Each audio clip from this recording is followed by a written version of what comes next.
Can I ask a question? Yes. So I'm trying to distribute books for the marathon. So, and some people are like, we don't really need it. So how do we share the knowledge to tell them that these are really precious books for your life? Well, I think that what you just said is a nice thing to tell people. My approach to distributing transcendental literature is to be more selective.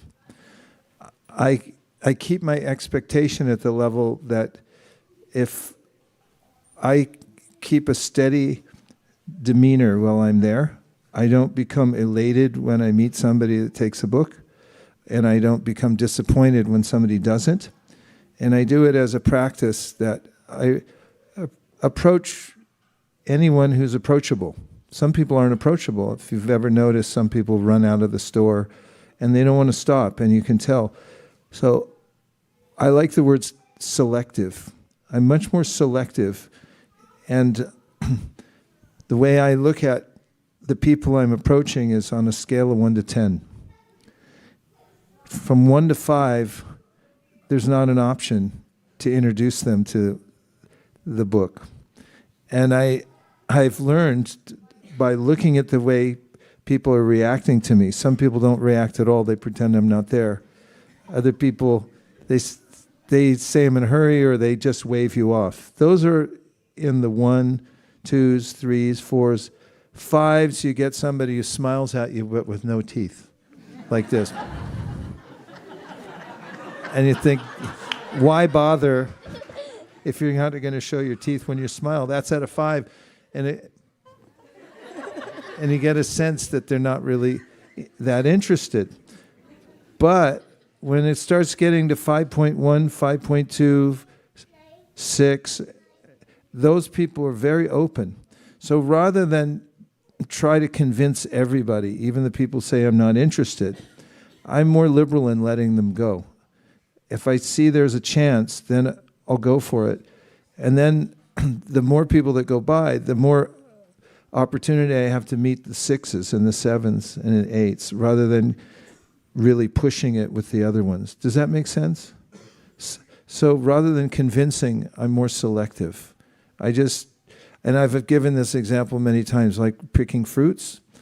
Like when we got back from Vrindavan, our Fuji apple tree, it had dozens and dozens of apples on it. And I was remembering the example, the ones that are already ripe and they're ready, you barely have to touch them and they fall off, and you can put it in the colander. The other ones, they're already stuck to the tree. So instead of yanking them off, because they're not ripe yet, it would take that kind of a force, I just leave them on the tree and let them ripen. That's how I think about the people that you mentioned that say, I'm not really interested. So I'm just asking that I also try to not ask the people who don't feel like they would like to take a book. But how do we understand their feelings, if they don't want to or they want to? Well, what I've gained a lot from is talking to devotees who at first told people they met who were distributing books that they weren't interested. And I often think of it from that point of view. And how to understand their mentality is, I can think of a time when I wasn't acquainted with Krishna consciousness. I was just writing about it the other day. I used to see the devotees on the UC Berkeley campus chanting. And I thought, that is really weird. And it seemed foreign to me. So I can relate to it. You probably can't, because you were born into Krishna consciousness, so it's harder for you to relate to that. But I can relate to it because I can remember a time when I couldn't understand what the devotees were doing. And I know a lot of people who have come to Krishna consciousness who said, I refused the devotees, or I told them to get out of my way or something like that, and later they became Krishna conscious.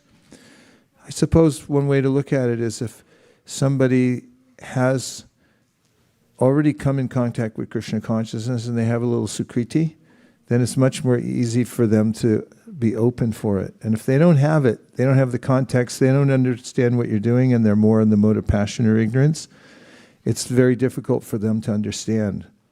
It doesn't mean that you can't have a good effect on them. Even if you let them go and you leave them with a good impression, then they'll think, oh, I just met a saintly person.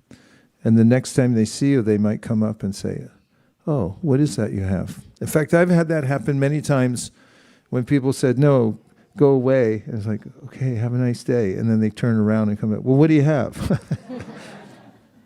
It's a little bit mysterious. Did that help at all? Anything in there helped? Yeah, it's nice you're getting the experience now when you're very young to interact with people like that, because it gives you a lot of insight into how the modes of nature work on people. The Bhagavad Gita comes alive. It's a guidebook to understand why people do what they do, also, according to what mode they're in. Yes.